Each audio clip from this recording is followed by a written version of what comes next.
Sejam todos muito bem-vindos para a nossa aula de número 161, com o tema que você escolheu aí, de sábado para domingo. E o tema está aqui, ó, desvendando os mecanismos farmacológicos do Durateston. Então, hoje tem assunto aqui relacionado a anabolizantes, um assunto muito importante, utilidade pública. Teremos hoje certamente colegas curiosos, que nem sempre são da área da saúde, mas vou falar aqui com muito respeito para esses amigos, as amigas que estão sendo seduzidas pelo Durateston. A gente precisa então mostrar todos os pontos de um produto que é importante para muitas áreas da medicina, mas também pode alavancar grandes problemas. Então aqui a gente vai tocar em dois assuntos ao mesmo tempo, ora na superfície, ora a gente aprofunda para poder conversar com você também, profissional da área de saúde. Eu quero saber se você está me ouvindo bem aqui. Boa noite, todo mundo me ouvindo bem? Tudo certo? Ótimo. Coloca aqui de onde você está falando, a sua cidade, a sua graduação, se você já é membro da comunidade Farmaco na Prática. Essa história de comunidade, deixa eu só alinhar aqui com vocês. Toda segunda-feira nós temos aqui um conteúdo novo, todas segundas, 21 horas, e essas aulas vão ficando no acervo da comunidade Farmaco na Prática, e lá dentro ainda temos conteúdo exclusivo para profissionais tanto do Brasil quanto para mais de 13 países. Já estamos aí distribuídos na Europa, na África, também ao longo da América do Sul, América do Norte. Sejam todos aqui muito bem-vindos. E vocês me pediram para a gente poder estender mais um pouquinho as inscrições com desconto da comunidade. A gente não fazia isso. Foi dessa vez porque a gente percebeu que era virada de mês. Alguns falaram, poxa, professor, eu estava esperando com tanto tempo aqui com desconto. Então nós vamos estender até hoje, às 23h59, as inscrições para a comunidade Farmaco na Prática em celebração aos 3 anos. Prometo que não vou falar mais sobre isso durante a aula, é apenas um lembrete para você que não pode perder a chance de se inscrever até às 23h59 com desconto, beleza? Hoje, o nosso assunto aqui exclusivo, desvendando os mecanismos farmacológicos do Durateston. Conta aqui para mim, quantos de vocês tiveram uma abordagem sobre os anabolizantes durante a sua vida profissional? Se você já se dedicou a entender isso durante a sua graduação, não, professor, eu fiz uma especialização e pude me aprofundar mais sobre isso, ou não, eu fui aprendendo, lendo sozinho, interagindo com os colegas, ouvindo, como se diz assim, na orelha mesmo, ali, ó, no cantinho lá da academia, ou então aquele colega que mostrou para mim um podcast e eu pude entender um pouco mais sobre os anabolizantes. Conta aqui para mim se você já teve uma abordagem aprofundada sobre o Durateston.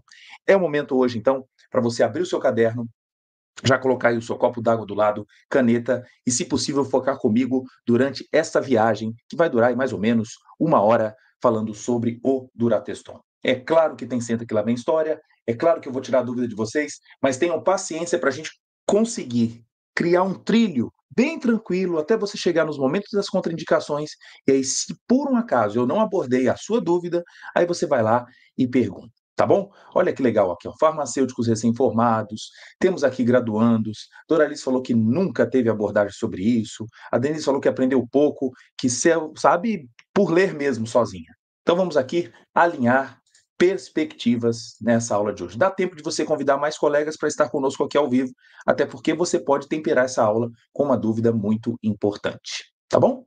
Então, vamos lá para o nosso assunto de hoje. Eu preciso rapidamente me apresentar, aqueles que já são da comunidade sabem que eu preciso fazer isso para que outros colegas também entendam, mas por que esse professor está aqui para falar de farmacologia? É porque é um assunto que a gente acha que é da academia.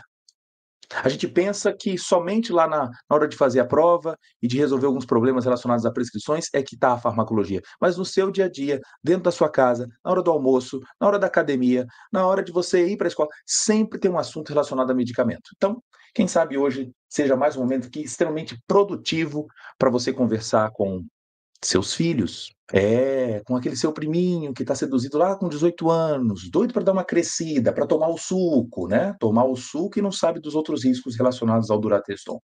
Então, vamos nessa viagem.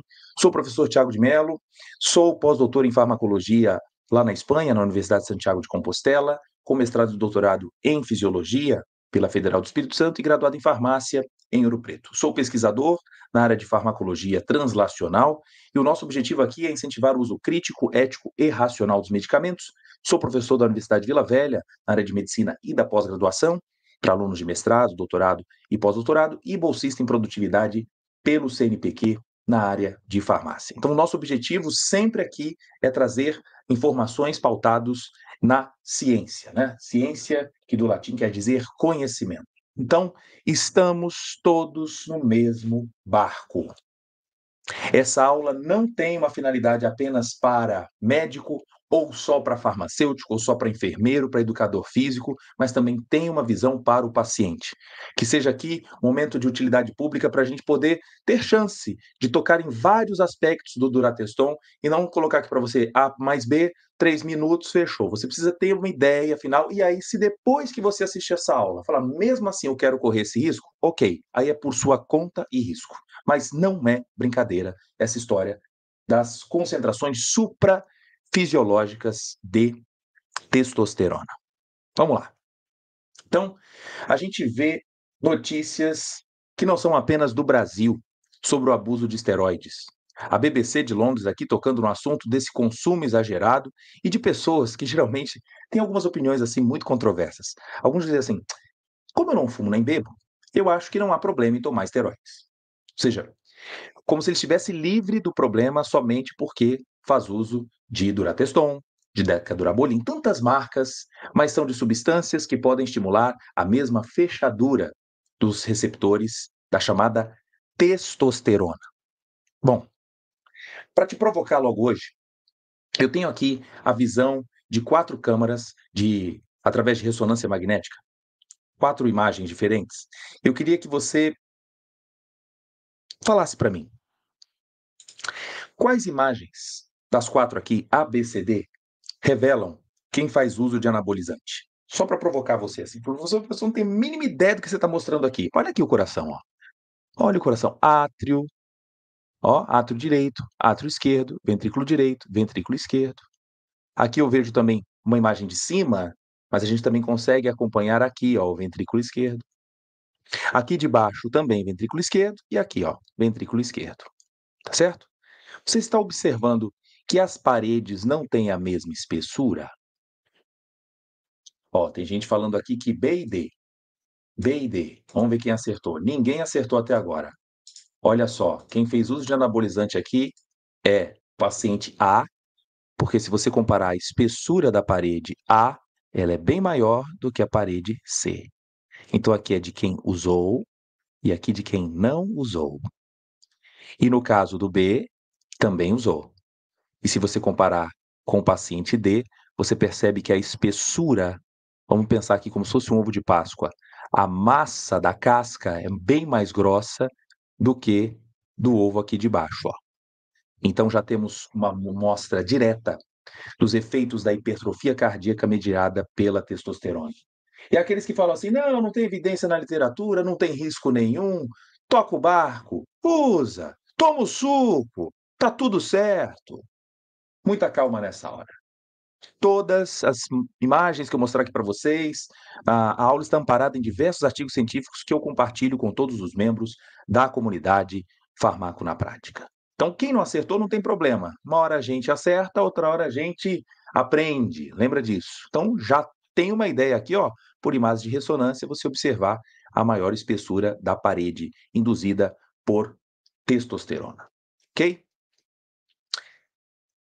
E aí, quando a gente vê imagens assim, todo mundo tendo um certo culto ao corpo e procurando atalhos, nem sempre buscando saúde, mas buscando resultado, é bom lembrar de que a gente está vivendo um momento assim muito delicado nessa área.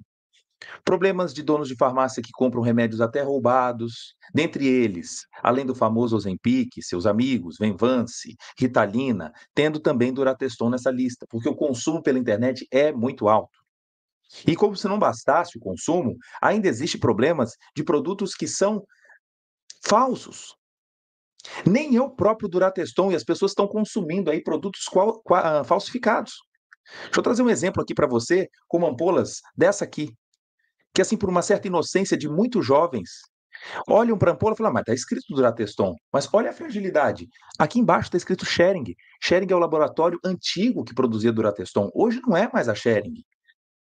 Inclusive, a própria empresa hoje, que é a Aspen Pharma, que é a produtora da marca Durateston atual, já está chamando atenção. Cuidado, galera, se vocês encontrarem uma ampola com Schering, com certeza é falsa. A Anvisa trazendo alertas. Então, deixa eu fazer aqui mais uma vez o alerta. A marca Durateston, ela já foi produzida pela Schering Plough. Atualmente, ela é produzida pela Aspen, contendo a mesma composição. Então, na aula de hoje, esse termo Durateston, vamos partir do termo dura de duração mesmo. A testosterona que está aqui num blend de 4 substâncias diferentes, propionato, fenpropionato, isocaproato e decanoato, tem uma intenção. E eu queria saber se hoje, você olhando para essa caixa até agora, já tem noção por que é feito desse blend. No aspecto farmacológico, eu vou contar para você em detalhes toda essa história. Vem comigo. Só diferenciando primeiro de que as origens dos laboratórios não são as mesmas. Ao longo da história, o Durateston já foi produzido no Brasil por 3 diferentes empresas. A Organon, depois a Schering Plough e atualmente é a Aspen que mantém a produção do Durateston. A mesma composição há mais de 50 anos. Ok? Então vamos entender aqui. O que é essa história de liberação lenta? Por que isso acontece? Vamos ver com calma?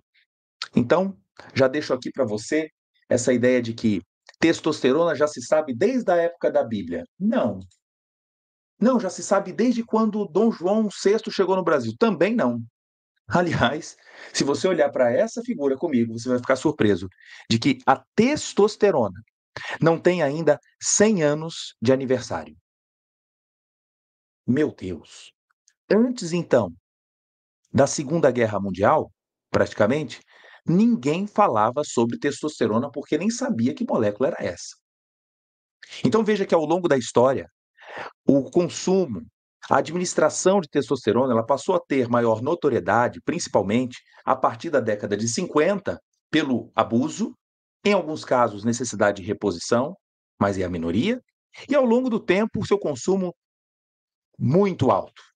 Sendo que, na atualidade, no Brasil, é o que me preocupa, porque o seu consumo tem aumentado em torno de 600% nos últimos 5 anos, e a tendência é que isso não diminua. Eu acho que não é a lei que vai proibir esse problema, e sim a educação continuada, tanto para profissionais, quanto para um diálogo direto com os jovens, né, os adolescentes e também os adultos. Então, senta que lá vem história. Estão prontos para essa viagem? Vamos lá. Primeira imagem que eu trago aqui para você é um quadro do século XVIII, mostrando um acontecimento registrado na Bíblia, no livro de Gênesis. É José. José fugindo da mulher chamada de Potifar. Falei, Tiago, mas por que você trouxe uma figura bíblia para falar aqui de testosterona? Que viagem é essa? Até chegar em Durateston. Calma. É porque a mulher de Potifar, na verdade, era uma mulher de um homem eunuco. E o que é um homem eunuco? Era um escravo obediente, que fosse leal ao seu senhor, governante, sendo infértil. Não pudesse criar, inclusive, descendentes concorrentes. A Bíblia cita várias pessoas que eram, no caso aqui, eunucos. Os eunucos eram inférteis. E certamente também a libido dele prejudicada, sendo um dos motivos pelos quais aqui ela buscava ter relações sexuais com o jovem José, que não era eunuco. Aliás, dizia que ele era muito bonito, muito viril, mas ele foge, né, desse laço e depois se torna primeiro-ministro a partir da sua fidelidade, né, com Deus. Bom, então só para você lembrar aqui de que essa história de tornar o indivíduo castrado, isso não é um princípio dos últimos 100 anos. A gente descobriu a testosterona recentemente, mas a castração gera, sim, deficiência de testosterona e já era uma certa prática milenar. Aliás, não apenas por registros bíblicos, mas se você assistir O Último Imperador, um filme de 1987, mostra também que o imperador era também castrado. Os órgãos genitais, inclusive, decepados, mantidos em uma caixa, e no momento em que ele falecia, esse órgão, os testículos aqui no caso, eram enterrados com o seu dono. Registro, então, da área da China. Além disso, no século XVI, XVII, XVIII, era comum também homens que alcançassem notas muito altas.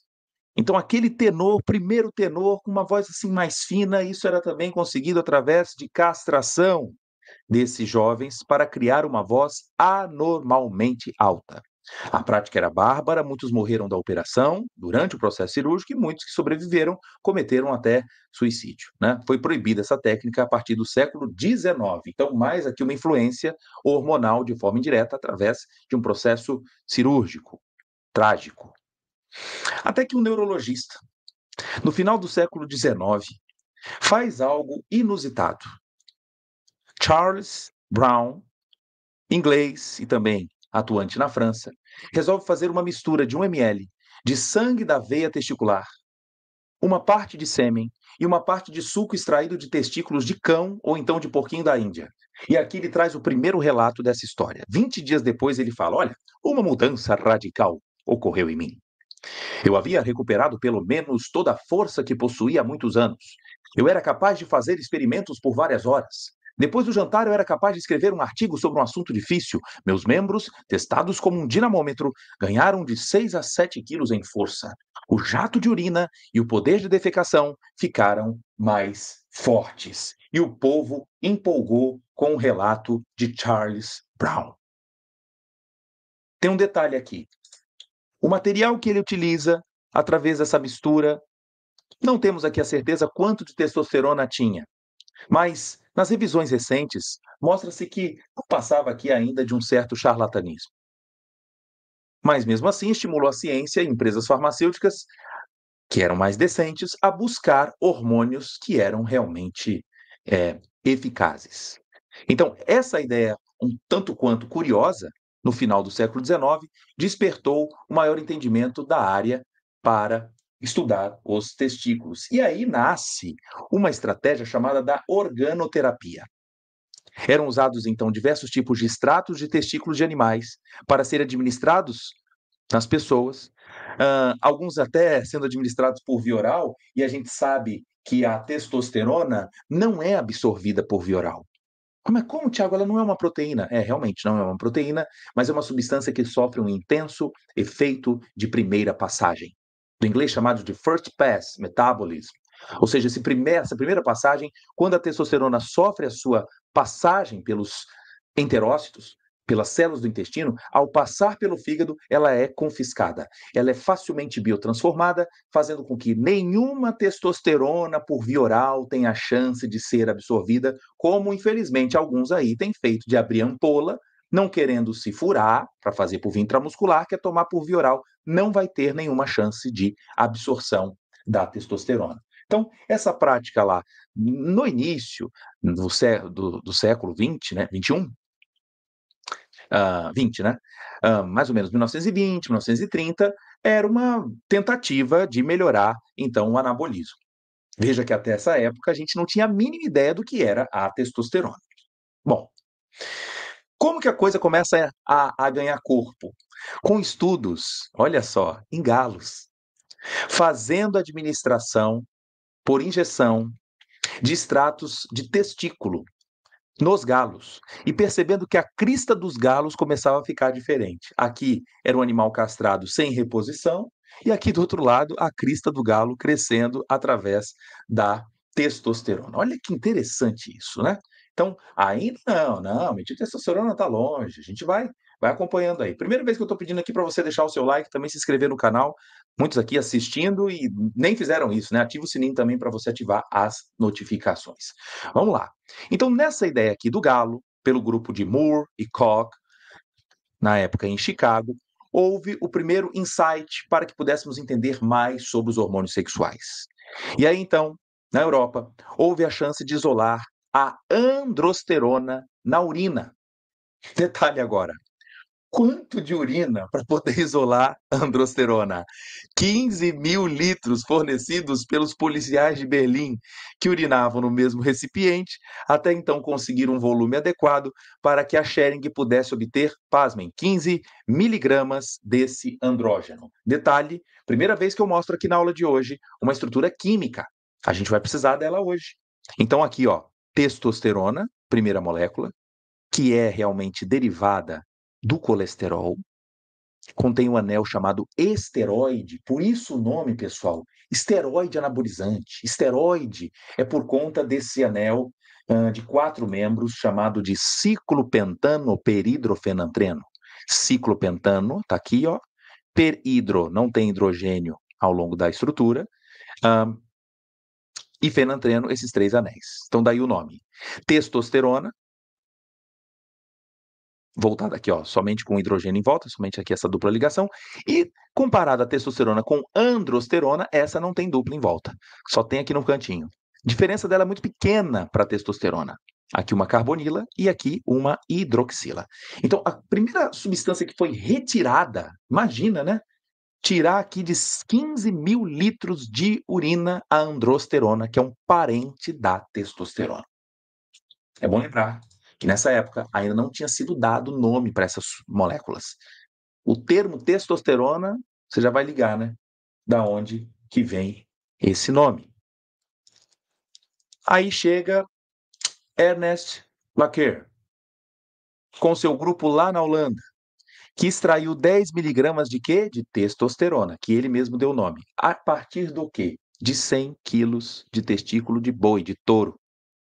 Então, como que eles acharam que a testosterona era mais ativa que a androsterona? Era uma molécula diferente, já mostrei aqui, diferente. Acabou sendo batizada de testosterona em homenagem aos testículos. Pronto.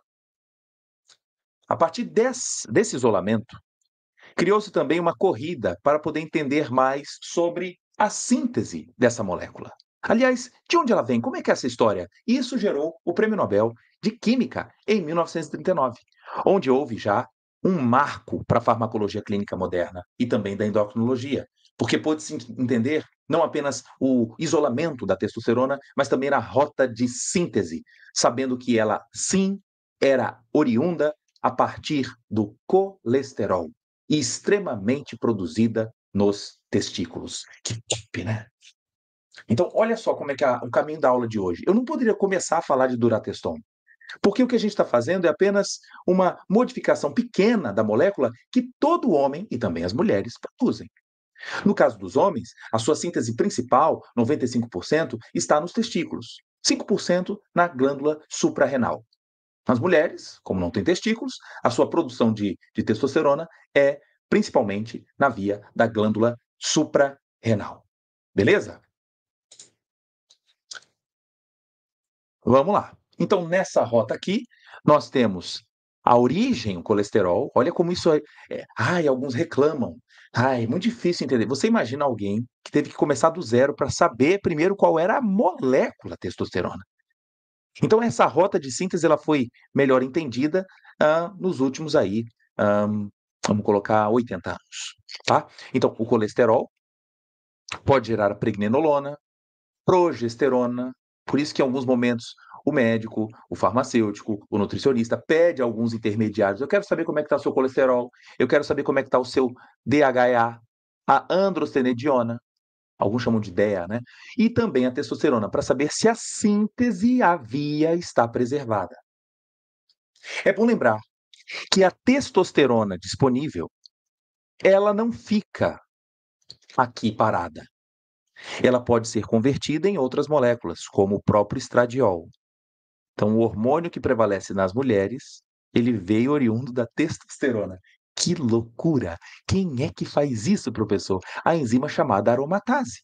Então, mulheres têm uma alta taxa de expressão de aromatase. E por que o nome aromatase? Porque, olha aqui a figura, porque ocorre uma reação de aromatização. Eu tenho aqui um anel benzênico, enquanto a testosterona não tem. A testosterona também pode ser convertida em dihidrotestosterona, chamada de DHT, que para os homens pode aumentar a chance de força muscular, sim, mas também o excesso de DHT pode causar alopécia, calvície, o que é um problema tanto para homens quanto para mulheres. Beleza?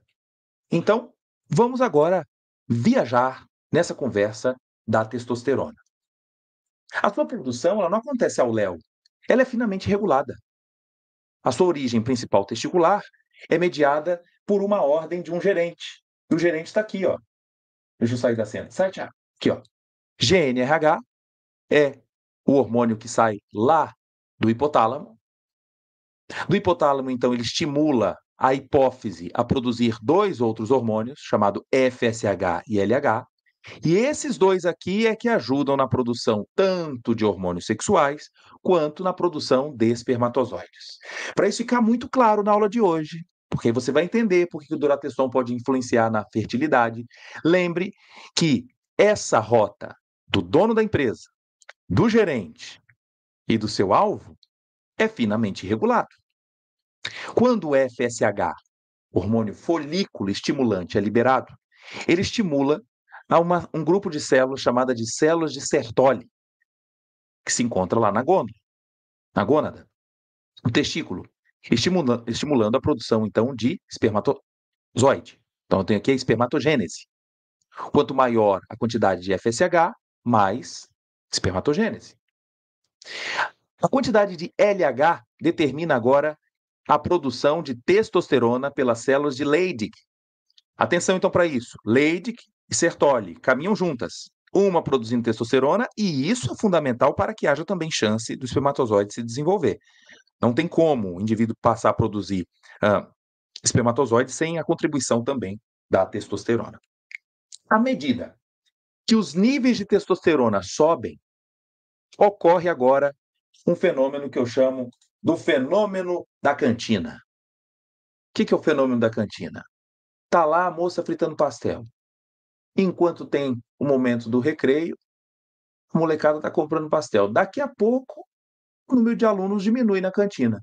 A notícia que eu dou é para a cozinheira: para de fritar o pastel, porque já tem pastel demais na vitrine. É a mesma ideia aqui. O feedback chamado negativo. O excesso de testosterona inibe a produção tanto de GNRH quanto de LH e FSH. É o chamado feedback negativo. É isso aí. Ok? Vamos lá. Eu disse para vocês que eu vou responder perguntas no final da aula, tá bom? Aí eu fico à disposição para a gente fechar bem aqui todo o nosso assunto. Então, num timeline, a gente viu que lá no começo a história dos egípcios, mostrei lá a história de José, teve também o lance de castrar homens para poder cantar mais fininho, né? Teve os experimentos de sequar muito loucos para poder ficar mais forte. Aí vem o Prêmio Nobel de Química. Olha, já entendi aqui a rota de síntese. E passa a ter uso clínico do consumo da testosterona sintética ou obtida através de extratos a partir da década de 50. É bom lembrar que os produtos disponíveis não nasceram logo em todos os tipos que nós temos hoje.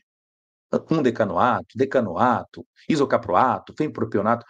Quem veio primeiro? Veio o enantato de testosterona e também uma forma injetável de 17-hidroxitestosterona. Essa primeira aqui, ó, o povo ficou preocupadíssimo porque as lesões hepáticas aconteceram em grande quantidade. Isso trouxe uma certa desconfiança da comunidade médica. Mas ao longo do tempo, outras formas farmacêuticas surgiram no mundo, até mesmo na forma de PET para ser administrado no escroto, géis e até mesmo alguns comprimidos orais, né? Testosterona bucal para ser usada, embora no Brasil não tenha vingado. É bom lembrar que a testosterona por si só, ela tem um tempo de meia-vida muito curto. Então nós somos obrigados a usar alguma estratégia para que ela seja liberada como uma forma de depósito, o que justifica o uso do Durateston para quem realmente necessita da reposição da testosterona. O abuso de andrógenos começou a acontecer mesmo ali, ó, depois da Segunda Guerra Mundial. Durante a Guerra Fria, países do leste europeu desenvolviam programas nacionais para obter vitórias de propaganda de curto prazo sobre o Ocidente, em esportes olímpicos e internacionais. Você só começar a dar uma lida no que aconteceu ali depois da Guerra Fria, União Soviética e Estados Unidos, e a grande disputa também, então, pelas medalhas, também tinha um caráter até mesmo político, né? Aí depois o abuso de andrógenos se tornou endêmico em países desenvolvidos, com riqueza suficiente para sustentar subculturas de abuso de drogas. Existia também um folclore underground entre esportistas, atletas, treinadores, promovendo o uso dos chamados esteroides anabolizantes. Para quê? Para melhorar a imagem pessoal e o desempenho esportivo. Nós conversamos sobre isso semana passada. Não é à toa, então, que a gente vê a lista do ADA sempre crescendo cada vez mais, obedecendo aqui 3 princípios. A substância usada tem potencial para melhorar o desempenho esportivo? No caso do Durateston? Ou se tem. 2, representa um risco real ou potencial para a saúde dos atletas? Nem se fala. Viola o espírito do esporte? Meu Deus! Então, o produto de hoje, com certeza, ele é um agente de doping para qualquer modalidade esportiva. E não pode ser consumido nem mesmo durante as competições, nem mesmo no dia a dia da vida do atleta. Tá bom? Então, isso aí, suprafisiológica, este é o grande problema, tá? Vamos lá. Então vamos falar aqui de características químicas e farmacocinéticas de quem primeiro? Da famosa, da testosterona. Aquela que os homens aqui, mulheres também podem produzir. Essa molécula, como eu falei para vocês, ela tem um, um tempo de meia-vida muito curto, tá? Aqui ficou log, não sei por que eu botei isso aqui de log. 288 gramas por mol é o seu peso molecular e um log de P de 3,3. Esse valor aqui poderia ser o motivo para você dizer, ué, então a testosterona vai ser bem absorvida? Não é o caso. Não é bem absorvida porque ela sofre o intenso efeito de primeira passagem. Lembra disso, viu?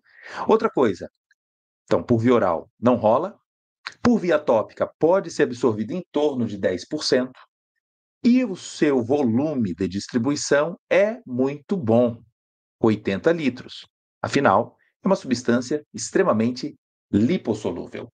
Ora, se é lipossolúvel, de baixo peso molecular, lembre que ela tem chance, inclusive, de se difundir pelas membranas com facilidade.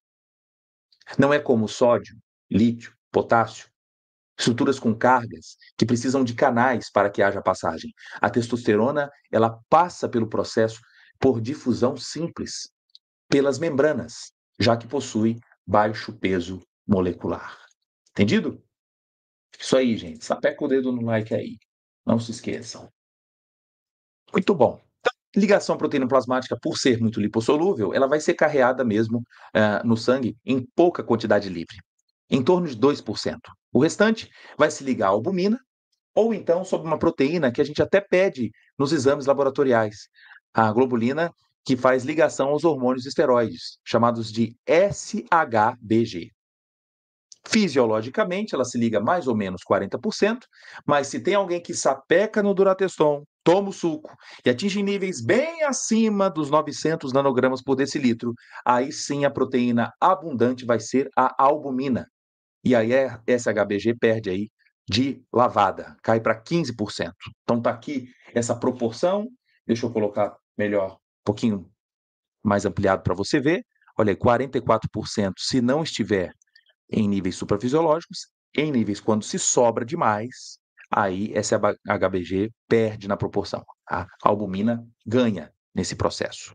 A meia-vida dela varia de 10 a 100 minutos. Nossa, é muito grande, né? Faria aqui em 10 vezes. Não tem como fazer essa estimativa para todas as pessoas. Isso depende do seu processo de biotransformação, capacidade de excreção, idade e também o gênero. Então, tem essa faixa de meia-vida. E a biotransformação são processos aqui simples ou de oxidação. A testosterona é convertida em androstenediona, ou ela é conjugada com o ácido glicurônico para se tornar mais hidrossolúvel, é a testosterona glicuronídeo, ou a testosterona sulfato, que também se torna mais hidrossolúvel. E nisso, 90% é eliminado na urina nessas formas conjugadas e a menor parte, 6% por via fecal. Tá tudo bem, gente? Estão acompanhando? Então agora a gente vai alinhando para falar do Durateston com muito mais tranquilidade, tá bom? Lembra que quando eu solto a testosterona no organismo, Flávio, toma, aplica lá no músculo o suco. Ela não fica na forma de testosterona. Ela pode ser convertida em dihidrotestosterona pela enzima chamada 5-alfa-redutase, ou então ser convertida em estradiol pela enzima aromatase. Então, quando você ouve nas academias, nos congressos, o que é essa história de aromatização? Aromatização nada mais é do que a conversão da testosterona em estradiol. Então, mulheres são mais susceptíveis? Sim. Existem homens que podem aromatizar com mais facilidade? Sim, principalmente os sedentários. Obesos? Sim. Resistência insulínica tem relação com a aromatização? Sim. Sim. Ok? Está entendido aí o processo da aromatização. Bom, aqui numa figura mais em detalhes, mostrando o papel enzimático, não é uma reação espontânea. Preciso ou da 5-alfa-redutase ou então da aromatase. Atualmente, muitas pessoas falam assim, não, quem está me cuidando de mim não prescreveu para mim anabolizante, mas ele passou para mim um remédio para eu tomar por via oral, ele é chamado de anastrozol. Bom, ele inibe a aromatase. Se ele inibe a aromatase, não converte testosterona em estradiol. Aí você vai acumular testosterona. Então, nem sempre eu vou precisar usar a injeção para poder aumentar a testosterona. É por isso que a anastrozol ele está também na lista de doping. Ah, eu estou tomando finasterida. Pois é, finasterida também evita a conversão de testosterona em dihidrotestosterona. Se eu inibo essa enzima, também vai acumular a criança testosterona. Beleza? Muito bem. Quando a gente fala agora de princípios de solubilidade, eu vou precisar recuperar uma informação que vem lá da farmacocinética. Quem é membro da comunidade Farmaco na Prática, a gente toca em assuntos detalhes sobre o processo de absorção. Então, deixa eu limpar aqui essa informação para você agora. Quando eu coloco uma substância nesse funil de decantação aqui, coloco a testosterona aqui dentro, quanto que vai diluir de testosterona no octanol e quanto vai diluir na água? Se ela é mais lipossolúvel, vai diluir mais em cima. Aí eu posso fazer uma razão dessas concentrações e obter, então, um produto chamado P. O P nada mais é do que as concentrações feitas aqui uma razão.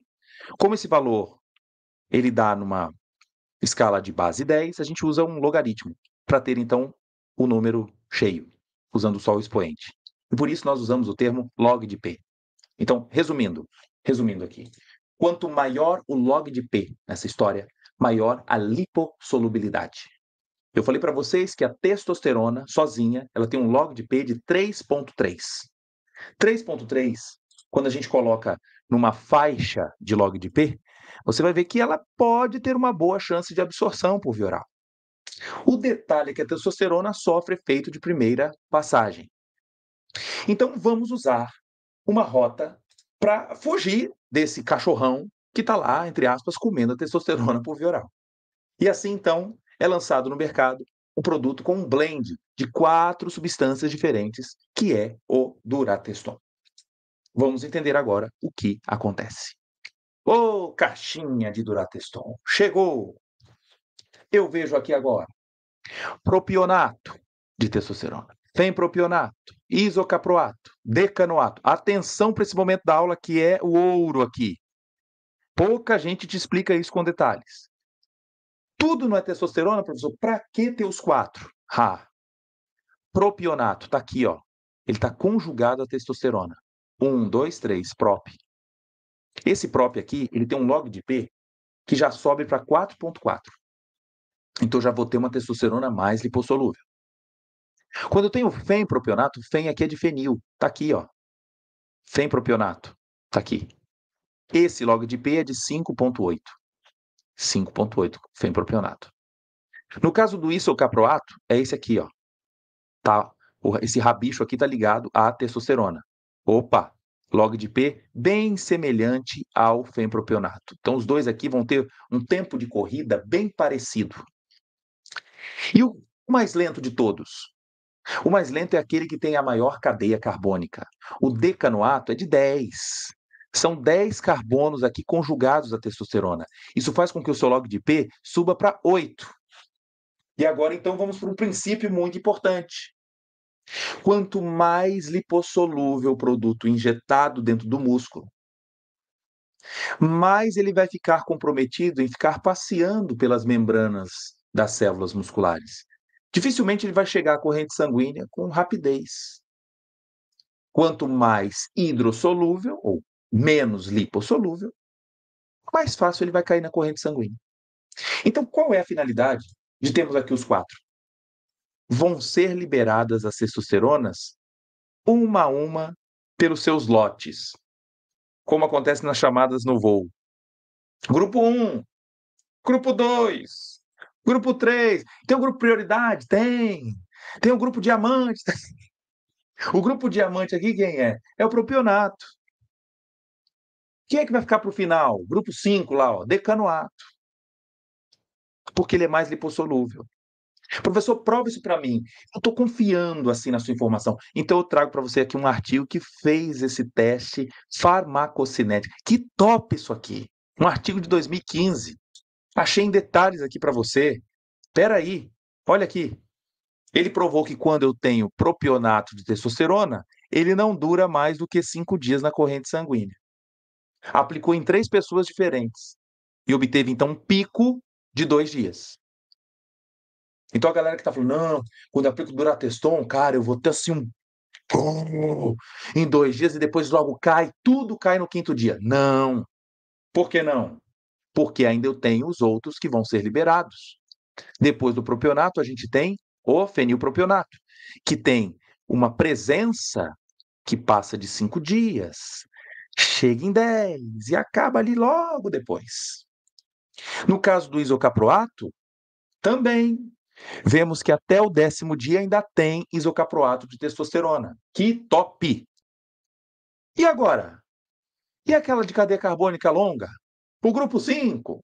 O grupo que for lá por último? Olha aí. O por último, ele passa de 20 dias. Professor, agora que eu estou entendendo, então, por que aquele paciente que vai à minha farmácia, ele sofre de hipogonadismo? Ele teve um acidente de carro e ele não produz mais testosterona, ele precisa de reposição. E ele vai à farmácia de 3 em 3 semanas. Faz sentido? Claro, porque é uma oferta cerca de 176 miligramas de testosterona que vão ser disponíveis ao longo dessas 3 semanas. Se tem alguém que começa a fazer empilhamento de Durateston uma vez por semana, certamente os níveis vão alcançar valores muito acima do fisiológico. Certamente. Ok? Estão compreendendo? Espero que sim. Então, alguém que está falando já de meia-vida, calma. Uma coisa é o quantos dias vai chegar o decanoato. Não encare isso como meia-vida. O colega aqui falou, não é meia-vida. Calculando a meia-vida de cada um, eu deixo aqui bonitinho para você, ó, a média. O propionato tem meia-vida de um dia. Um dia. o fenilpropionato 2 dias e meio, o isocaproato 3, os dois aqui bem parecidos, né? E o decanoato 5,6. Só para comparar com outra marca chamada Nebido, né? O 1-decanoato, a meia-vida são de 30 dias, certo? E podem ser detectados, então, por mais de 2 meses na corrente sanguínea. Legal, gente? Estamos com mais de 700 pessoas ao vivo aqui acompanhando em detalhes a história do Durateston. Daí o nome, então, Durateston. Durabilidade, né? Dura por muito tempo. Vamos lá. Características, então, farmacodinâmicas. Quando a testosterona, então, chega no músculo e depois vai caindo na corrente sanguínea devagarzinho, o que vai fazer, então, nos órgãos? Vamos ver aqui agora. Como é que é o seu encaixe nos receptores? Então, ó, revisão. GNRH veio da onde? Do hipotálamo.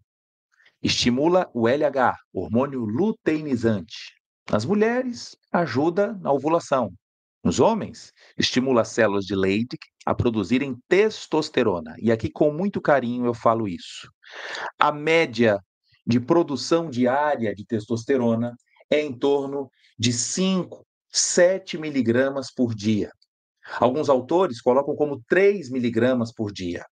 Mas se você vai em muitos podcasts aí, do pessoal da academia, logo arredondam para cima, dizendo que todo mundo produz 10 miligramas por dia. E aí acaba criando uma ideia de que se está produzindo 7 ou 5 é muito pouco. É bom observar a idade, a capacidade de atividade física, sedentário ou não. Como é que está também em relação à obesidade? Lembra da aromatização. Então, a testosterona é convertida rapidinho aqui em estrogênio. Então, olha, a faixa, o range, é de 3 a 10, sendo a média principal ali entre 5 a 7 miligramas de testosterona. Ela, então, quando passa as membranas celulares, pode ser convertida em DHT, dihidrotestosterona, ou também estradiol. Então, quem é que encaixa no receptor? Vamos brincar aqui, ó, uma balinha gera 3 docinhos diferentes.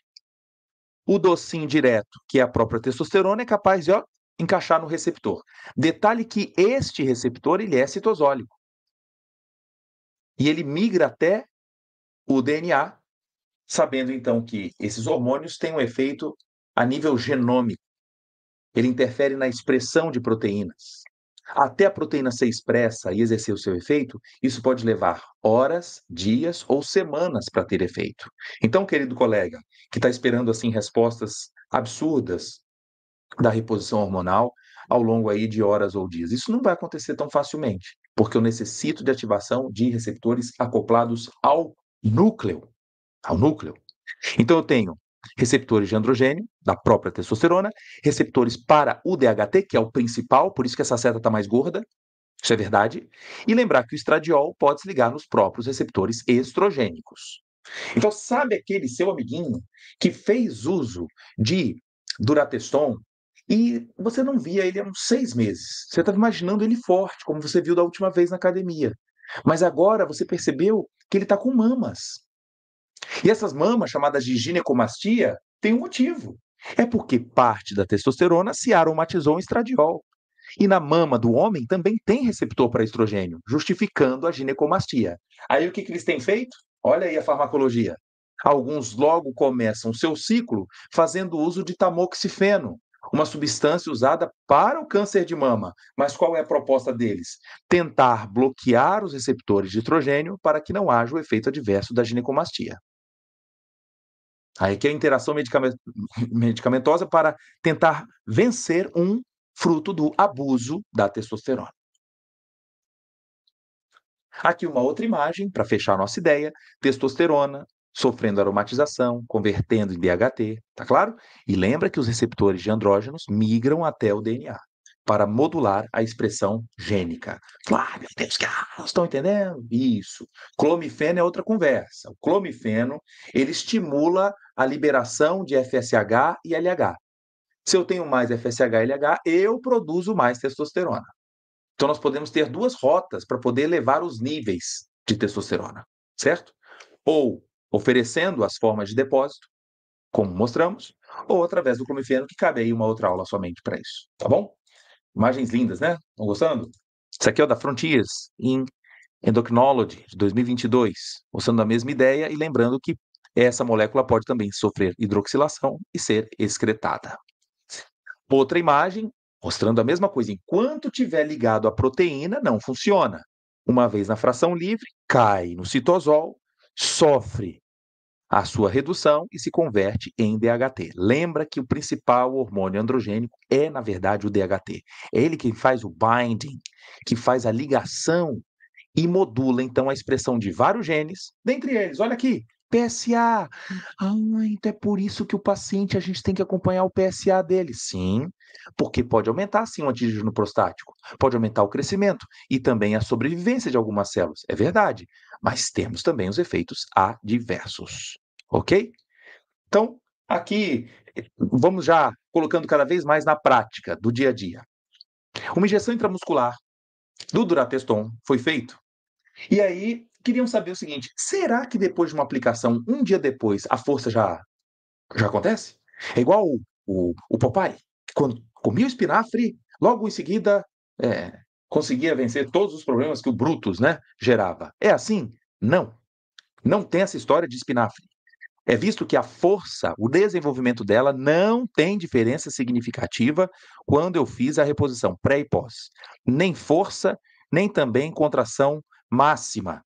Então, lembra que a resposta tem uma latência para acontecer. Podem durar dias, semanas ou até meses após o ciclo. É interessante que alguns poderiam falar: ah, mas será que a testosterona nem aumentou? Não, ela aumentou. No pré e pós. Se eu medir no outro dia, já tem registro de aumento. Os níveis de LH também caem. Por que caem?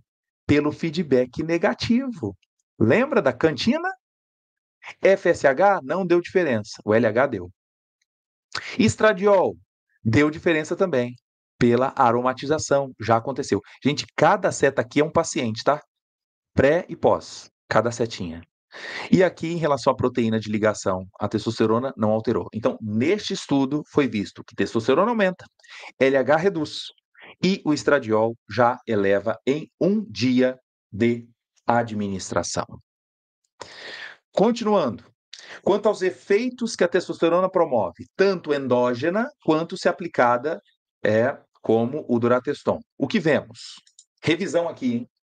É verdade que aumenta o pênis? É. Então, um jovem, dos seus 14, 15 anos, que faz uso, pode ter aumento, sim. Agora, o que acontece também na puberdade? Não há novidade isso aqui, de um assunto da endocrinologia. Pigmentação escrotal também aumenta. E as glândulas internas em produção, inclusive cheiro, né? As glândulas chamadas écrinas, apócrinas, faz com que o quarto dos adolescentes mude o seu cheiro. E isso é culpa, sim, da testosterona. Laringe e cordas vocais aumentam de tamanho e a espessura. A voz grave, bom, é um processo normal para os homens, mas as mulheres que se aventuram com o uso de Durateston podem começar a ter uma disfonia que é permanente. Atenção, mulheres, muito cuidado com isso. Aumento de pelos no corpo, chamado também de hirsutismo, aumento da massa muscular e força é o que se deseja, mas aí agora vem a parte dos morangos podres, né? Densidade óssea também não seria um malefício. Secreção sebácea aumenta. Professor, secreção sebácea é bom ou ruim? Pergunte para alguém que começa a ter os primeiros sinais de acne sobre o uso de anabolizante. Eu estou cansado de atender jovem, teimoso, que vem conversar comigo. Eu, então, invisto meu tempo dizendo: olha, não vale a pena por causa disso, disso e disso.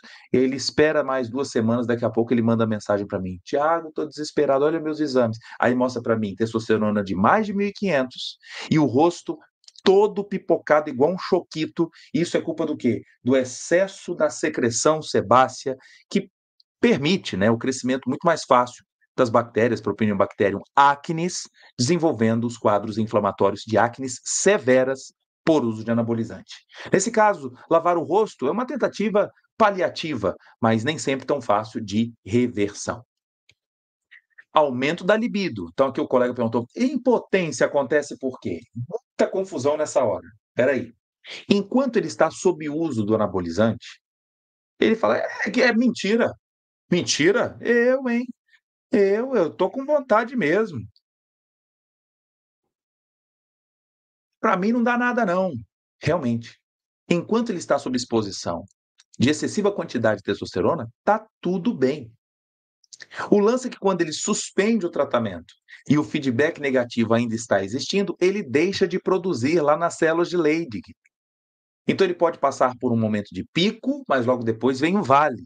E é no momento de vale que ele pode desenvolver os problemas relacionados à queda da libido. Ok? Então tirou o exógeno, vai ter surpresa. Ok? Então é a fase. A agressividade também aumenta. Quantas notícias a gente percebe de pessoas assim, com comportamentos fora do normal, com atitudes que alguns, né, vão presos, alguns se envolvem em brigas, assassinatos, e isso pode ser sim um gatilho por conta dos anabolizantes. Aumenta também atitudes de raiva, né? Atitudes bastante ativas e não passivas. Aumento da eritropoetina, aumento da síntese de hemácias, atenção para isso. Alguns podem achar, mas aumentar a hemácia está ótimo. Quando a gente eleva muito o hematócrito e ele ultrapassa 50%, a gente passa a exigir mais da câmara cardíaca.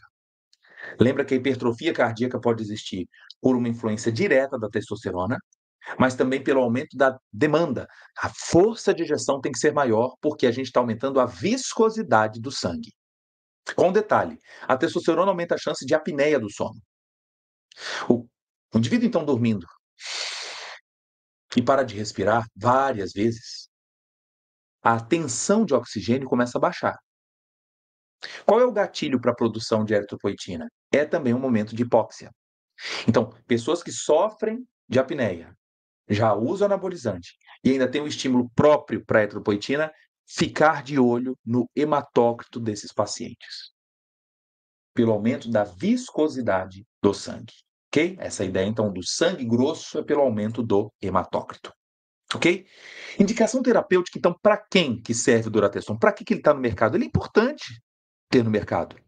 Mas veja, é porque algumas pessoas podem ter disfunções ou testiculares ou disfunções hipotalâmico-hipofisárias, que a gente vai dividir aqui em dois nomes, na disfunção primária ou na disfunção secundária. A primária é quando o testículo, pelas células de Leydig, não estão produzindo testosterona. E outros casos, quando a liberação de FSH, LH ou do GNRH não são muito bem feitas, tá? Essa live fica salva alguns dias aqui e depois ela é acervo exclusivo para os membros da comunidade Farmaco na Prática, tá bom?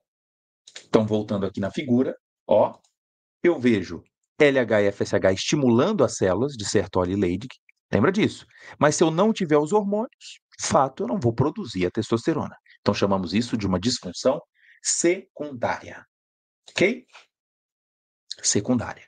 Então, para quem que serve o Durateston? Tá aqui. Vou ler com calma, para você não achar que eu estou viajando na maionese. Reposição de testosterona. Reposição. Reposição. Em quem? Homem.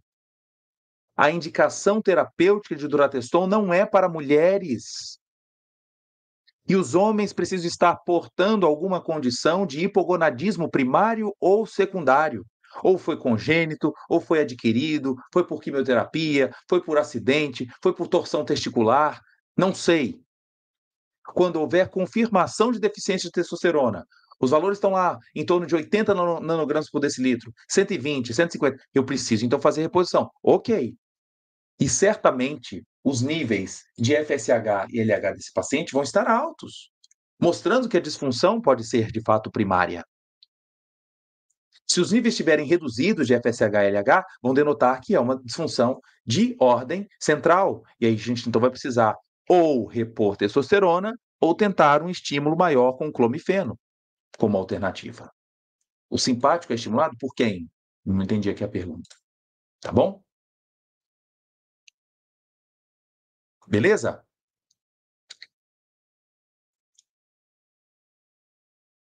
Efeitos adversos, então. Vamos discutir isso aqui agora. Segue a lista. Atenção, hein?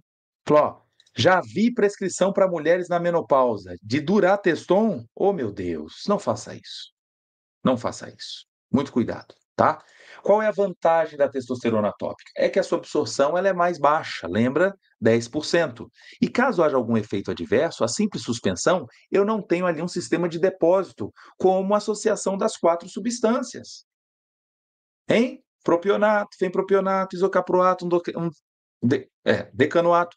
Esses 4 juntos, se eu resolver falar, ô paciente, você está tendo alguns efeitos adversos estranhos, a alopecia está acontecendo, você está ficando mais agressiva, você desenvolveu uma hipertrofia cardíaca, suspende. O fato dela dizer suspende, eu ainda posso esperar aí no mínimo 20 dias de presença de testosterona ainda, porque está na forma de depósito no músculo.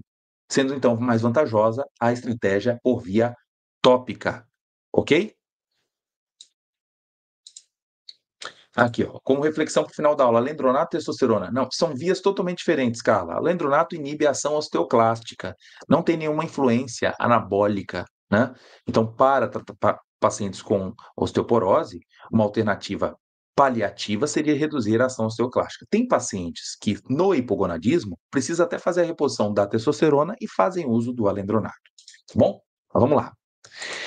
Náuseas e vômitos, prejuízo hepático, a gente precisa acompanhar esses pacientes com os marcadores clássicos, AST, ALT, gama-GT. Policitemia, pelo aumento da eritropoetina. Retenção hídrica também pode haver por um efeito mineralocorticoide. A hipertensão, de acordo com o aumento da força de ejeção, o aumento do hematócrito e também redução da atividade do próprio óxido nítrico, pode contribuir para aumentos da pressão arterial. Até alteração de comportamento, gente. Pacientes que desenvolvem depressão, isso é mais comum na retirada, onde ele desenvolve a deficiência do eixo hipotalâmico hipofisário e evolui para a depressão.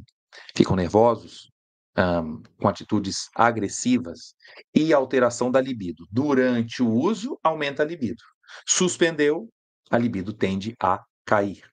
Dores musculares, principalmente porque ocorre um comportamento de aumentar também a carga durante os exercícios, e essa mialgia pode vir acompanhada por conta do comportamento. Ginecomastia, já expliquei, por causa da aromatização, a conversão estrogênio. Atrofia mamária nas mulheres, as mulheres que usam Durateston. Gente, o assunto de hoje respinga para qualquer outro anabolizante que tenha testosterona, ok? Quando você mede a testosterona no sangue, após a aplicação de Durateston, qual é a testosterona que eu estou medindo? Tanto a que o paciente produz, quanto a que foi administrada. Eu somo, que a molécula é a mesma. O laboratório não consegue distinguir o que é testosterona da caixinha do que vem do testículo ou da suprarrenal. Quando eu tenho propionato, o que acontece é que a esse grupo éster ele se separa. Nós temos enzimas chamadas esterases. Então, quem tem ação biológica continua sendo a testosterona. Entendido? O prejuízo hepático, alguns trabalhos mostram que são alguns metabólitos da testosterona, vias hidroxiladas que podem aumentar danos de células hepáticas, aumentando a AST e a ALT. Tá? Então, precisa acompanhar. Hirsutismo, já falamos, hipertrofia prostática benigna, um tecido altamente susceptível ao crescimento pela testosterona, até mesmo. A forma principal de bloqueio para que essa próstata não cresça é quem? Atrapalhando a produção da dihidrotestosterona. Então, é fato, jovens que se expõem em alta quantidade a Durateston e seus amigos, ao produzir mais DHT, você já tem casos na família de câncer de próstata, papai que está lá com hipertrofia prostática, você é um candidato a acelerar esse processo, uma vez que esse tecido tende a ser também mais responsivo à ação do DHT. Ok? Hipertrofia também clitoriana nas mulheres, isso é observado, e a reversão não acontece simplesmente pela suspensão do anabolizante, pode ser feito até necessidade de cirurgias, e a chance de oligospermia ou até mesmo azospermia. Não se produz mais espermatozoides. Qual a relação da oligospermia? O que está sendo exposto ao anabolizante? Lembra, gente, quando ele faz uso da testosterona sintética, o que vai acontecer na hipófise? FSH e LH não vão ser liberados. Não sendo liberados, não tem o FSH, como é que vai ter então estímulo para as células de Sertoli para produzir espermatozoide. Então tá aí a ideia da atrofia testicular sob exposição exógena de testosterona. Não confunda dois perfis de pacientes. Aquele que não tem testosterona em níveis suficientes e precisa repor. Esse é o quadro 1, o de indicação terapêutica. O problema é a galera que já tem os seus níveis de 600, 800 e quer se aventurar em dobrar esse valor. Aí a hipófise entende o seguinte: não vou participar desse processo agora. Aí você imagina alguém mal informado, o cara acabou de casar, tem 29 anos, a esposa desejando ter filho, e daí ele passou por um ciclo desse mal informado, nota que agora está tendo um problema de infertilidade, por desinformação, porque isso realmente acontece. Ok? Atrofia da mama pelo excesso de testosterona. Lembra que agora ele passa a antagonizar a ação do estrogênio, que é o que estimula a produção da mama. Tá bom? O uso para homens idosos. Bom, a gente sabe que durante a andropausa a produção vai reduzindo. Mas lembra, olha aqui que corpo humano perfeito. A gente tem também uma próstata que é muito susceptível ao seu crescimento. Então, se eu quiser manter os mesmos valores de testosterona de um jovem dos seus 25, 30, 35 anos, opa, qual é o seu alvo? É chegar com essa testosterona de 900, tendo aí quase seus 80 anos? Aí, alguns de vocês podem correr riscos relacionados à hipertrofia cardíaca, hipertrofia prostática, danos hepáticos. Precisa de acompanhamento durante essas reposições, tá? Então, o que se discute hoje é qual é o valor normal, né, da testosterona no indivíduo idoso. E priapismo também pode acontecer.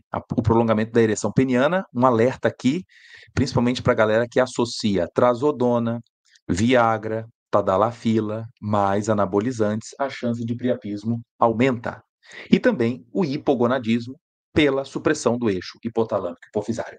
Se você está acompanhando a aula aqui agora, você pode printar a tela e colocar depois nos stories, que eu vou marcar você lá. Porque eu quero chamar a atenção de formas de monitoramento para quem está fazendo uso de Durateston. Primeiro, tem que acompanhar a função hepática, com ST, ALT, gama-GT, fosfatase alcalina. Função renal, ureia e creatinina, precisa também acompanhar. Função cardiovascular, acompanhamento no mínimo aí, pressão arterial, além da função renal, junto, e também exames periódicos relacionados a eletrocardiograma e ecocardiografia.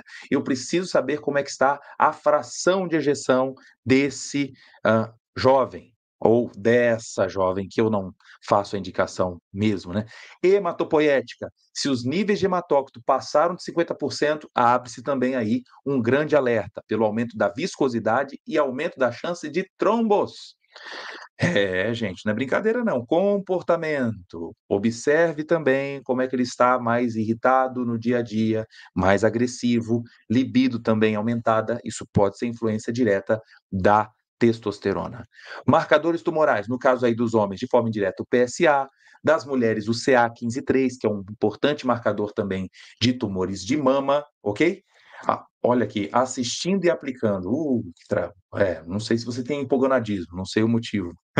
Crises convulsivas também podem aumentar a chance, e também se a produção de testosterona foi afetada. Essa forma aqui de acompanhamento não se deve apenas dosando a testosterona, mas acompanhando os níveis de FSH e LH.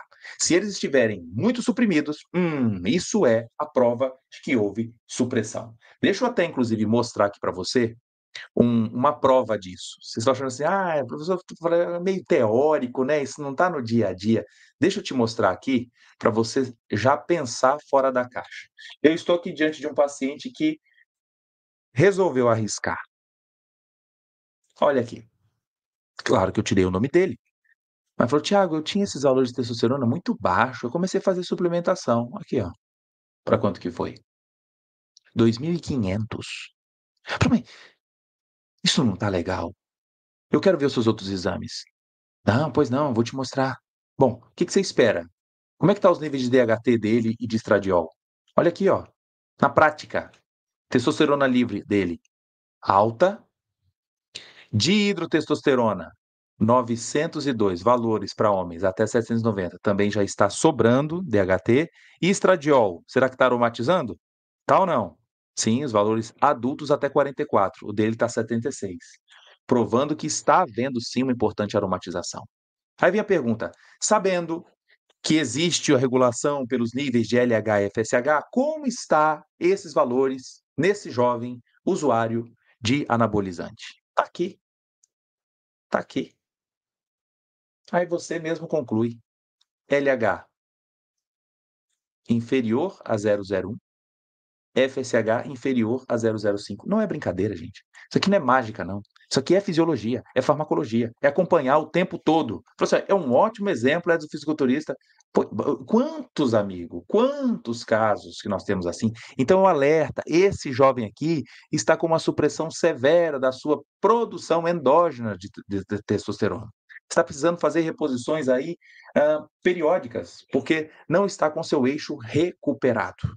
Então, deixando para você aqui a lista dos efeitos adversos, se você quiser anotar comigo aqui agora. Vamos lá. Primeiro, ginecomastia, já falamos. Problemas cardíacos, hipertrofia cardíaca, redução da fração de ejeção e redução também da elasticidade, da complacência da câmara cardíaca. Queda da função renal, perda de proteína na urina. Tá achando que é só paciente que é diabético que tem proteinúria? Quem usa anabolizante também, em situações suprafisiológicas. Testículos, atrofia testicular, oligospermia, azospermia. Além disso, pele, pelos e acne. Cordas vocais, a disfonia, citamos. Lesões hepáticas, aumento do clitóris, ciclos menstruais irregulares, eritropoiese estimulada e dislipidemia. Colesterol vai lá nas alturas. E, além disso, hipertensão. Quer pagar o preço de tudo isso? Será que vale a pena trocar saúde por resultado? Pense nisso. Além disso, chance de alopécia e também de glomeruloesclerose. Aquilo que não está tão claro ainda, mas já existe uma plausibilidade teórica, claro, o envolvimento de hipertrofia prostática e também alguns tipos de tumores, por exemplo, de mama, o que justifica, nas contraindicações das bulas, alertarem. Cuidado, se tem histórico na família, evite o uso desses anabolizantes. Ok? Estão aí comigo? Para você ver algumas consequências de lesões no coração, olha aqui. Vamos dar uma rodada na literatura agora. Aumento da mortalidade prematura de quê? Da galera que está lá na academia, que fazem competições, mas olha, com suspeita de terem tido a consequência da morte por uso de anabolizantes. Helsinki, também outros países, como aqui foi Itália, também com morte súbita por uso de anabolizantes. Outro aqui, de paciente que evoluiu para uma COVID fatal por uso também de anabolizantes, inclusive com fotos bem interessantes, porque ele tinha aorta com formação de placas de ateroma, ele tinha hipertrofia cardíaca ventricular, ele tinha também alterações macroscópicas da função hepática e também do pâncreas. Então, olha como é importante a gente estar atento o que a literatura tem dito. Não dá para ficar ouvindo conversa de vizinho de muro. Falar, fulano usou e está tudo bem. Tá, porque muitos nem acompanham, se aventuram nessa viagem louca, né? Um detalhe aqui, contraindicado para quem? Para quem que eu vou contraindicar, principalmente, o uso de anabolizantes? Primeira coisa, já começa com quem tem alergia a amendoim. O que tem a ver amendoim com Durateston? É porque ele é diluído no óleo de amendoim e também com um pouquinho de soja. Então, nessas formulações, ah, o paciente não pode ser exposto, né, caso tenha alergia. Se for uma mulher não grávida, já é contraindicação, pelo fato de ser mulher, tá? Estou falando aqui na condição de desejar a hipertrofia cardíaca. Isso não vale a pena. Gestantes ou em idade fértil, muito cuidado com isso. Às vezes, aquela moça da academia tem uma gravidez não desejada, está sob influência do uso de testosterona. Pode haver virilização, alteração também da formação fetal. Lactantes, também contraindicado, e também menores de 3 anos. Ué, acima pode? Existem algumas situações de hipogonadismo que crianças podem ser expostas sim ao Durateston. É claro que a dose é muito mais baixa, não vai ser igual a ampola de 1 ml, como se faz em adultos, tá? presença ou suspeita de carcinoma prostático ou mamário, já explicamos por quê. A próstata muito sensível à ação do DHT e o mamário sensível ao estrogênio. Lembrar da chance da aromatização. Tá bom? A gente está caminhando para o fim para você abrir aqui as perguntas e eu responder na boa para vocês. Com um detalhe, valorizem o Vigimed. Toda vez quando eu posso, eu coloco aqui esse QR Code para você ter a chance de fazer a notificação de eventos adversos a medicamentos e também vacinas. No caso, se você conhece alguém que teve alguma consequência grave, desenvolveu uma hipertrofia cardíaca, hoje tem insuficiência cardíaca, fez uso de anabolizante, como eu tenho acompanhado alguns casos aqui de jovens, menos de 40 anos, com filho pequeno, e hoje não poder fazer o mínimo de exercício porque desenvolveu uma cardiopatia por conta de anabolizante. Relata, descreve, porque a gente acha que o evento é raro, mas é porque eles não são descritos. Então, o registro no Vigimed não dura mais do que 3 minutos. Tanto pacientes quanto profissionais de saúde podem fazer, ok? Aqui, ó, tá embaixo. Estou notificando para mim um familiar ou estou notificando como um profissional de saúde. E a gente então passa a tornar mais robusta essa obtenção dos dados para que as bulas sejam atualizadas com mais frequência, ok? Olha aí, quantos vão contando casos de atletas? Eu quero saber se vocês colocam no Vigimed isso, né? Então, primeiro se consulta a bula antes de notificar? Não, não, não. A bula só é atualizada porque o Vigimed deveria ser alimentado. E quem é que alimenta? Nós brasileiros. Antigamente eram formulários, você tinha que mandar por correio. Hoje você faz isso em menos de 2 minutos, é muito fácil. Então são eventos adversos, você pode fazer o seu registro de forma anônima, tá certo? Então aqui é uma forma da Anvisa conseguir controlar o número de eventos adversos que acontecem sobre uma série de substâncias usadas no dia a dia. Ok? Vamos lá. Vamos para a nossa parte final aqui, respondendo perguntas de vocês. Lembrando que essa aula a gente deixa alguns dias e depois ela vai para o acervo da comunidade Farmaco na Prática. Deixa o seu like, se inscreva no canal aí, ativa o sininho para você sempre ficar lembrando das notificações, tá bom? Lembrando que a gente encerra hoje as inscrições também da comunidade Farmaco na Prática com desconto. Foi a única vez que a gente estendeu, porque muita gente pediu aí na virada do mês para poder entrar na comunidade com desconto. Então, vai durar aí até hoje às 23h59 para você poder entrar na maior comunidade de farmacologia do Brasil focada no raciocínio clínico. Irlan falando aqui que o exercício ZOL é o melhor suplemento para liberar testosterona. Sem dúvida. A minha última vez que medi, minha testosterona estava em 930 e nunca fiz uso de nenhum anabolizante para chegar nesse valor, né? Então, de fato, o exercício é periódico, ele ajuda na produção de testosterona, tá? Supressão do eixo é reversível? É. Agora vai depender do tempo de supressão que houve e o impacto disso pela dose, mas é comum a gente conseguir fazer reversão. Muito bem, Medicina por Amor, que já falou que está lá na comunidade. Muito bem. Deixa eu ver respostas. Um feto de 18 a 22 semanas tem nível de testosterona mais que um adolescente, um estudo provou. São fases, Gilvan. Eu queria ver esse estudo aí onde que você está lendo isso. Depois você manda para mim. Estatinas podem diminuir a produção endógena de testosterona? Em tese, sim. Mas vamos entender por quê, Márcia. Se é um paciente que tem hipercolesterolemia, e tinha 400 de colesterol total, ele está tomando estatina para chegar próximo aos 200. Nesse caso, ele não vai comprometer a produção dele de testosterona. Existe hoje um certo trauma de achar assim que se usou simvastatina não vai produzir testosterona. Não é por aí. Agora, um indivíduo que já teve controle da dieta, passa a fazer exercícios, está medindo o colesterol total, que antes era 250, agora está chegando em 150, total. Ele pode ter um prejuízo? Pode, pode.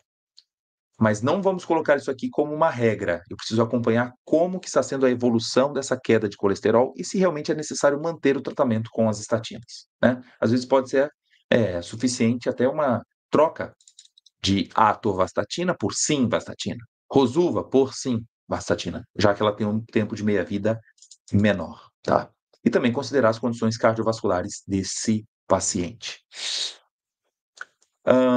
Clientes que tomam Dura mais Deca vão ser potencializados pela sobreposição aí, o efeito do empilhamento da testosterona.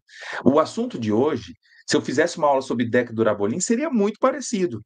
A diferença está nos tempos de liberação aqui, que estão divididos em 4, enquanto Decadurabolin, a gente está falando... Coloca aqui para mim a composição do Deca. Coloca aqui para mim. A diferença da testosterona livre para total, a livre não está ligada a nenhuma proteína plasmática, nem SHBG, nem albumina, nem outras proteínas, tá? Então, cuidado. Isso. Decadurabolin é anandrolona, é um análogo da testosterona. Análogo. Então, veja, o que pode acontecer se alguém fizer o empilhamento e mantiver o uso da anandrolona, ela faz a supressão do eixo. E a testosterona pode despencar. E aí no exame você fala, nossa, olha aí, a Deca baixou minha testosterona. Claro, porque eu tenho a nandrolona que entra como um substituto do processo. E até então mais difícil acompanhar como que vai ser a recuperação desse eixo hipotalâmico hipofisário. Isso, decanoato de nandrolona, ok. Voltou. Então lembra, essa associação ela não é bem-vinda, ok? É hiperestimulação dos receptores de testosterona. Ok? Por que o fisiculturismo é permitido, professor? Então, de uma maneira muito honesta, as últimas reportagens, muitos podcasts fisiculturistas, eles estão abrindo o jogo para dizer, não tem como a gente negar que nós não fazemos uso, mas a gente é acompanhado. Como se o acompanhamento tirasse ele do risco. Uma vez administrado, esse risco continua. E muitos, assim, de maneira honesta, uma última reportagem que eu vi, assim, que foi com maior tempo e avaliando o dia a dia desse atleta, ele falou: olha, a gente sabe que corre risco. Eu acho que está aí a nobreza do nosso assunto. Se alguém sonha em ser fisiculturista, sabe que tem também ônus dessa história. O problema é colocar a juventude hoje, menino dos seus 14, 16, 18 anos, sonhando com um novo cenário desse. Tinha que conversar com aqueles que já passaram pela fase do fisiculturismo e olham para trás e falam: me arrependi. Olha o que aconteceu comigo. Então é colocar as cartas na mesa dizendo que existem riscos associados. E não é sinônimo de saúde. Isso é fato. Os fisiculturistas conscientes sabem desses riscos que correm, né? E alguns deles nem sempre usam somente os anabolizantes clássicos, né? Às vezes até associam com GH, com insulina, além da suplementação oral, tá? Então, muito cuidado. Ah, meu Deus, quantas perguntas! Eu não vou falar aqui de pessoas que vocês estão citando aqui, não vou julgar cada um deles. A visão é a visão madura de você entender o produto, para que que ele serve e o que está acontecendo no off-label, né? Exercício vai ser o melhor remédio, não tenho dúvida, né? Tem associação de fisiculturismo natural sem suco. É a maioria, Rubens? Você sabe que não é, né? Quem dera se a gente tivesse só o fisiculturismo apenas sob suplementação de creatina, alanina, whey. Não é o que acontece, né?